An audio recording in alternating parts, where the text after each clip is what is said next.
প্রাথমিকভাবে পাকিস্তান এবং বাংলাদেশ একসঙ্গে মিলে যে ধরনের কার্যকলাপ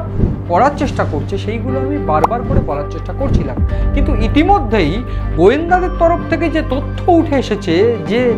আফগানিস্তান সীমান্ত বরাবর বিভিন্ন ক্ষেত্রে যখন পাকিস্তানের সঙ্গে তালিবানের সম্পর্ক একেবারে মধুর নয়, একেবারে তিক্ততার জায়গায় পৌঁছেছে, ঠিক সেইখানেই বেশ কিছু ঘটনার ফলে গোয়েন্দা সংস্থা কিছু তথ্য হাতে পেয়েছে, যেগুলো একেবারে পুঙ্খানুপুঙ্খ তদন্ত করে দেখা গিয়েছে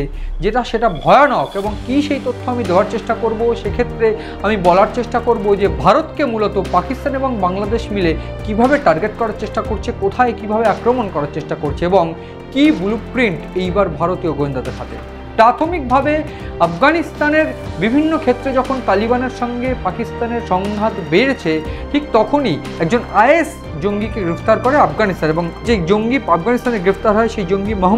মোহাম্মদ যে জঙ্গি গ্রেফতার হয় তারপরেই বিভিন্ন রকমভাবে তাকে জিজ্ঞাসাবাদ করে জানা যায় ভুয়ো পরিচয়পত্র দিয়ে এবং ভুয়ো কাগজপত্র বানিয়ে আফগানিস্তানে এই জঙ্গিকে ঢুকিয়েছে আইএসআই। এবং শুধু তাই নয়, গোটা দেশ জুড়ে শুধু আফগানিস্তান দখল করাই এই আইএসকেপির টার্গেট নয়। আমি একটু বলতে চাইব যে এই গোটা ঘটনায় আইএসকেপি অর্থাৎ ইসলামিক স্টেট খোরসান প্রদেশ, এই যে জঙ্গি সংগঠন, এদেরকে ট্রেনিং দিচ্ছে আইএসআই এবং বিভিন্ন ক্ষেত্রে এই জঙ্গিদেরই প্রশিক্ষণ দেওয়া হচ্ছে, গেরিলা ট্রেনিং দেওয়া হচ্ছে তালিবানদের সঙ্গে লড়ার জন্য, কাশ্মীরে গিয়ে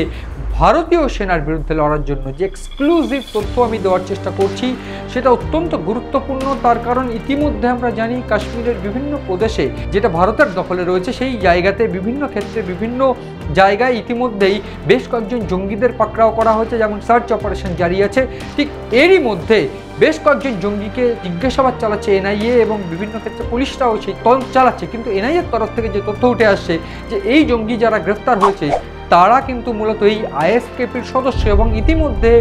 এই তথ্যই একেবারে দুয়ে দুয়ে চার করে মিলিয়ে দিয়েছে গোয়েন্দাদের। একদিকে যখন বিভিন্ন ক্ষেত্রে পাক অধিকৃত কাশ্মীর সহ এই খাইবার পাখতুনখোয়া সহ বিভিন্ন জায়গায় এই আইএসআই পাক যে জঙ্গি সংগঠনগুলো তাদেরকে উদ্বুদ্ধ করছে, তাদেরকে ইন্সপায়ার করছে, এবং এই গোটা ঘটনায় এই আইএসকেপি যে সংগঠনটি তাদেরকে ট্রেনিং দেওয়া হচ্ছে গেরিলা ট্রেনিংও, এবং এই শুধু বিভিন্ন উন্নত প্রযুক্তির অস্ত্রশস্ত্র নয়, গেরিলা ট্রেনিং দেওয়ার অর্থ সেক্ষেত্রে একটা ভয়ানক লড়াই কিন্তু তারা লড়তে পারবে, সেক্ষেত্রে বেশ কয়েকদিন না খেয়ে বা বিভিন্নভাবে সব পরিস্থিতির সঙ্গে মানিয়ে নিতে পারবে, বা বিভিন্ন বোমা বানানো, আরডিএক্স হামলা এবং সুইসাইড বোম্বার এরা নিজেদের মধ্যে থেকেই তৈরি করতে পারবে, এমন একটা ভয়ানক ট্রেনিংও কিন্তু দেওয়া হচ্ছে এই সমস্ত আইএসকেপি জঙ্গি সংগঠনদের। এবং সেই ক্ষেত্রে খাইবার পাখতুনখোয়া সহ বিভিন্ন জায়গায় যেটা মূলত এই আইএসকেপির যে সংগঠনটি যেটি মূলত তালিবানদের বিরুদ্ধে, সেই তালিবানদের বিরুদ্ধে অর্থাৎ আফগানিস্তানের বিরুদ্ধে এই মুহূর্তে সংঘাত যেমন জারি আছে, সেই সংঘাতে তালিবানদের বা এই কাবুল দখল করার জন্য পাকিস্তান ব্যবহার করতে চাইছে এদেরকে, অর্থাৎ এই আইএসকেপিদের, এবং সেক্ষেত্রে আইএসআই একটা বড় ভূমিকা রাখছে বলে তথ্য উঠে আসছে।